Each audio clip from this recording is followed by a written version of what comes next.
नमस्कार, स्वागत है आप सभी का। आपके साथ मैं हूं स्वप्निल। शुरुआत करेंगे बड़ी खबर से। जेके लोन अस्पताल में फिर नवजातों की जो मौत हुई है, इस मामले का मानव अधिकार आयोग ने संज्ञान लिया है। 14 दिसंबर को आयोग अस्पताल का निरीक्षण करेगा, दौरा करेगा। बड़े अधिकारियों के साथ आयोग की बैठक है। बाल अधिकार संरक्षण आयोग भी कोटा दौरा करेगा। अध्यक्ष संगीता बेनीवाल कल कोटा आएंगी।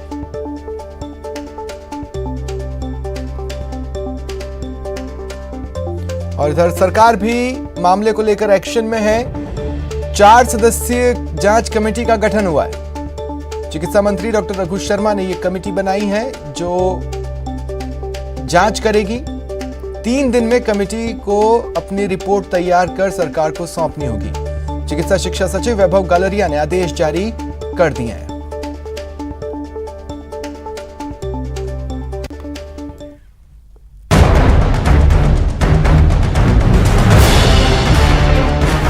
शिशुओं के लिए काल बना जेके लोन अस्पताल। 24 घंटे में 9 शिशुओं की मौत से हड़कंप।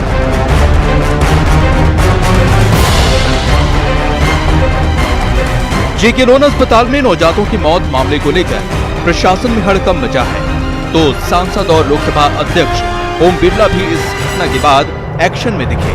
स्पीकर ने अस्पताल में हुई शिशुओं की मौत को गंभीरता से लेते हुए कलेक्टर समेत सभी अधिकारियों के साथ बैठक कर सभी व्यवस्था दुरुस्त करने के निर्देश दिए।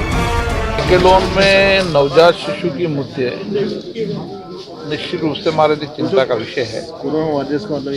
मैंने आज जिला कलेक्टर और जिला प्रशासन से और मेडिकल प्रशासन से बात की है कि नवजात शिशु मृत्यु के क्या कारण है और किस तरीके से हम बेहतर तरीके से हर बच्चे और मां को सुरक्षित रख सकते हैं।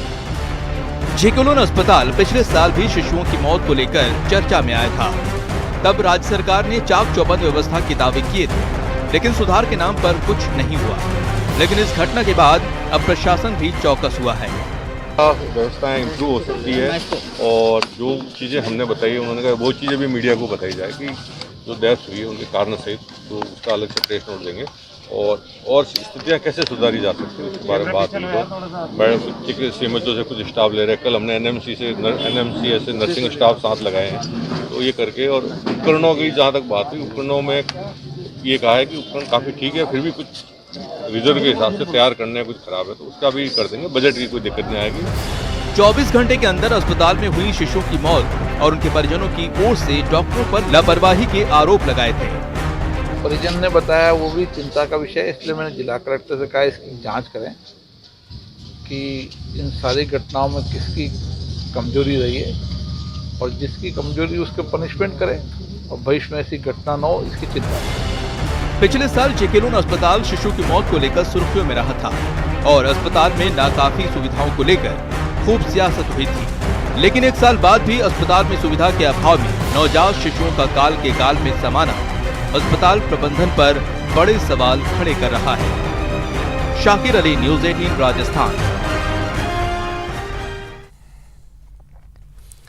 अलवर में आज 3 जगहों पर संदिग्ध शव मिले।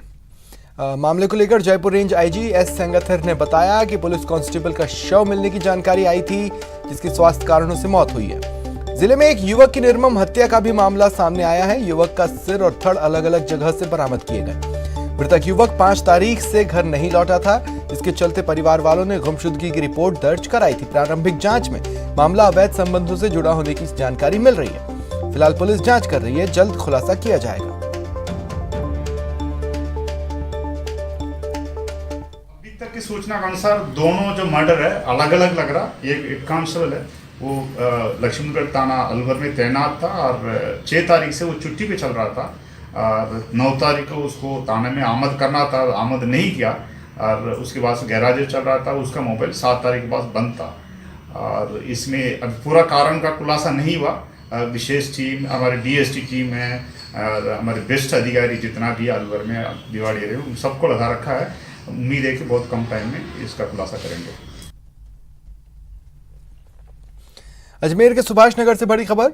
यहां जानवरों के बाड़े में एक युवक का शव मिला, जिससे इलाके में सनसनी फैल गई। परिवार वालों ने मोर्चरी में जमकर हंगामा किया और हत्या की आशंका जताई। इनकी मांग है कि दोषियों के खिलाफ कार्रवाई हो। मोर्चरी के बाहर हुए हंगामे के बाद पुलिस ने परिजनों से बात की, लेकिन परिजनों ने पुलिस से समझाइश नहीं करते हुए पहले आरोपियों को गिरफ्तार करने की मांग की। परिजनों ने कहा, मृतक अनस सुबह घर से सही निकला था, लेकिन जब घर नहीं लौटा तो किसी ने उसके सुसाइड की सूचना दी, जिस पर परिजन पहुंचे और कहा अनस की किसी ने हत्या की है। बाद में उसका शव लटकाया गया। मामला तो क्या है ये हमें मालूम नहीं है, ठीक है। हमारा लड़का रात को 1 बजे तक बिल्कुल आराम से घूमता फिरता गया था, बिना टेंशन के आराम से गुटखा खाता है, ठीक है। उसके बाद जब लड़का वापस घर पे नहीं आया, इनको भी मालूम नहीं था ये काम करने वाले आदमी है, मजदूर आदमी है, इनकी दुकान है वहाँ पे। जब इनको पता पड़ा कि लड़का आया नहीं है, इन्होंने आपस में ढूंढा कि कहाँ गया लड़का, कहाँ नहीं गया, तब किसी ने इतला दी इनको कि भाई वो फला घर में वहाँ पे है, वहाँ जाके देखो। वहाँ जाके देखा तो ये फांसी पे लटका हुआ था। और फांसी पे लटका तो कैसे लटका, उसकी दोनों टांगे तो नीचे जमीन पे लटकी हुई है। पुलिस वालों को सब कुछ पता है कि ये बिल्कुल मर्डर है, बिल्कुल। करौली के हिंडौन सिटी से खबर है, यहाँ एक युवक का शव पेड़ से लटका मिला। खेजड़ी के पेड़ से शव लटका मिला। आरोप है कि बजरी माफियाओं ने हत्या की है। परिजन ये आरोप लगा रहे हैं। पैसे के लेन देन को लेकर विवाद चल रहा था। फिलहाल पुलिस मामले की जांच में जुटी है। 9:30 पौने 10 बजे सूचना मिली थी कि एक लाश जगर के नदी के किनारे लटकी है। वहाँ पुलिस पहुंची मौके पर। एक व्यक्ति छोकड़ा जो खिजड़ी का पेड़ होता है उससे लटका हुआ मिला था, साथी से लटक रहा था। रात में फोन करो भगवान है शाम के टाइम वो तो ना करोगे। अब मैं फोन कर रहा हूँ, मेरे को पता नहीं कागज बात कर रहा है, कागज बात कर रही मैंने। और जब मैं ना करोगे आज तो मैं आगो दिल्ली काम पे जो ना करो आ रहा हूँ मैं। इतने बाद मुँह तो गई। आपको किसने सूचना दी? वो को सूचना सुबह दई, जीजान दई वो सूचना। जयपुर के काला डेरा से बड़ी खबर, नकली शराब बनाने की फैक्ट्री का पर्दाफाश हुआ है। 25 कार्टन देसी और अंग्रेजी शराब जब्त की गई। पुलिस ने एक युवक को भी गिरफ्तार किया है। ये फैक्ट्री 2 मंजिला मकान में चल रही थी। मौके पर पुलिस ने 25 कार्टनों से भरी हुई देसी और अंग्रेजी शराब के साथ ही 33,000 से ज्यादा शराब के ढक्कन, एसेंस, विभिन्न शराब के ब्रांड के रैपर और हैंड सैनिटाइजर भी बरामद किया। पुलिस ने बताया, आरोपी मौके पर सस्ती ब्रांड की शराब को महंगे ब्रांड की बोतलों में भरकर बेच रहे थे। वहीं हैंड सैनिटाइजर और एसेंस के जरिए नकली शराब बनाकर भी बेचने की जानकारी सामने आई है। थाना क्षेत्र में एक सीतारामपुरा गांव में एक बाबूलाल करके आदमी अपने निवास स्थान पर शराब बनाने की फैक्ट्री चला रहा है। इसके अनुसार टीम ने तस्दीक करके जब दबीज दी है, दबी के दौरान 29 कार्टून शराब बरामद हुआ। इसमें अभियुक्त ने 2 तरफ से शराब बनाने का काम कर रहा था। एक तो कम क्वालिटी वाला माल को, अंग्रेजी शराब खरीद के उसको महंगी बॉटल में फिल करके बेच रहा था। दूसरा देसी किस्म की एक शराब है, उसमें एक लोकली वो सैनिटाइजर, पानी, लाल कलर की एक पाउडर वगैरह मिला के कर रहा था। और बड़ी खबर है, औषधि नियंत्रण संगठन ने बड़ी कार्रवाई की। 1 करोड़ से अधिक की प्रतिबंधित दवा जब्त की गई। बड़ी मात्रा में सोमेकोल्ड सीज हुआ है। दौसा, किशनगढ़, अजमेर में भी कार्रवाई हुई है।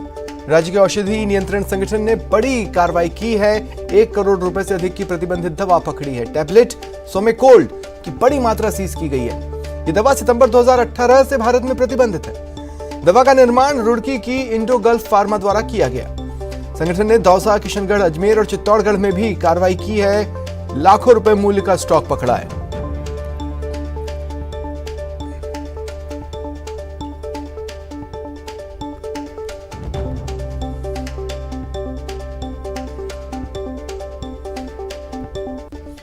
बड़ी खबर है, सीआईडी क्राइम ब्रांच की बड़ी कार्रवाई। 104 किलो गांजा बरामद हुआ है। 5 तस्कर गिरफ्तार हुए हैं। राजस्थान और मध्य प्रदेश की बॉर्डर पर यह कार्रवाई हुई। 2 कार जब्त की गई हैं। 4 दिन में इसी हाईवे पर यह दूसरी बड़ी कार्रवाई है। 5 आरोपियों से फिलहाल पुलिस पूछताछ कर रही है।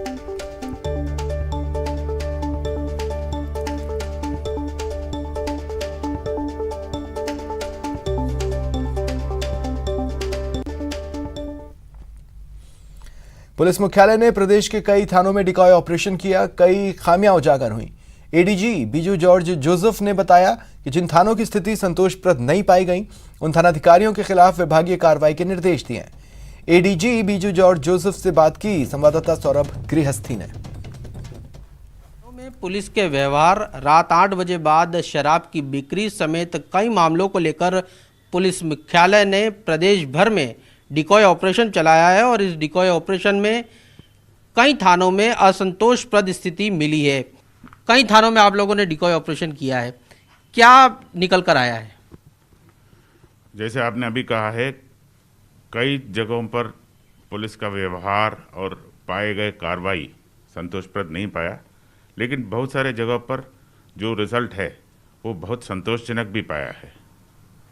डिकॉय ऑपरेशन से हम ये चाहता है कि जो पुलिसिंग मॉडल है राजस्थान पुलिस का वो और बेहतर हो जाए, आम जनता के प्रति संवेदनशील और प्रोएक्टिवनेस रहे राजस्थान पुलिस का, तो पुलिसिंग में सुधार लाने के एक तरीका है। ये कोई फॉल्ट फाइंडिंग मिशन नहीं है, ये पुलिसिंग सिस्टम को इम्प्रूव करने का एक कदम है। किस प्रकार की स्थिति देखने को मिली थानों में? जब आप लोग की टीम गई तो वहाँ पर क्या कुछ पाया?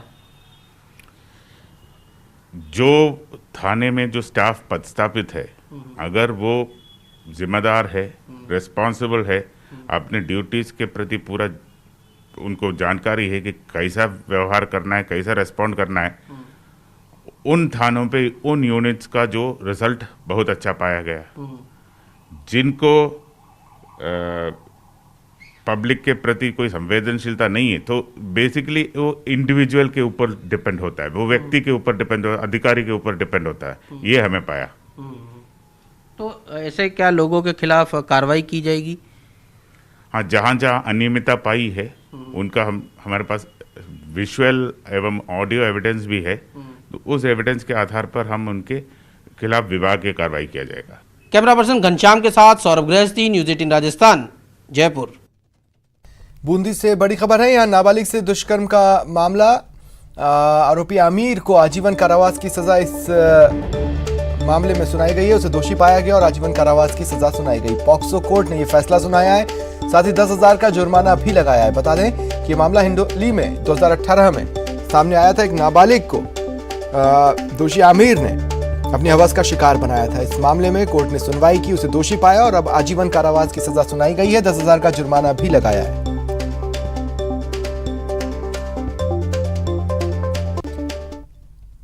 प्रदेश के सरकारी स्कूलों में परिणाम अच्छा नहीं लाने वाले शिक्षकों पर कार्रवाई शुरू हुई है। जोधपुर जिले के 445 शिक्षकों को परिणाम अच्छा नहीं लाने पर 17 सीसी का नोटिस जारी किया गया। संयुक्त निदेशक प्रेमचंद सांखला ने बताया कि वर्ष 2019 और 2018 में कक्षा 1 से 12 तक विभिन्न स्कूलों के 445 शिक्षकों को परिणाम अच्छा नहीं लाने के चलते 17 सीसी का नोटिस जारी किया गया है। उन्होंने बताया, नोटिस जारी कर उन्हें अच्छा परिणाम नहीं आने का कारण पूछा। कुछ शिक्षक ऐसे भी हैं जिनका पिछले 3 सालों से स्कूलों का परिणाम खराब है, लिहाजा कार्रवाई शुरू की गई। जोधपुर के अधीनस्थ तीनों जिले के वर्ष 2019-20 में जिन शिक्षकों का परीक्षा परिणाम न्यून रहा है, उन विषय अध्यापकों को संयुक्त निदेशक कार्यालय की ओर से CCA 17 में नोटिस दिए गए।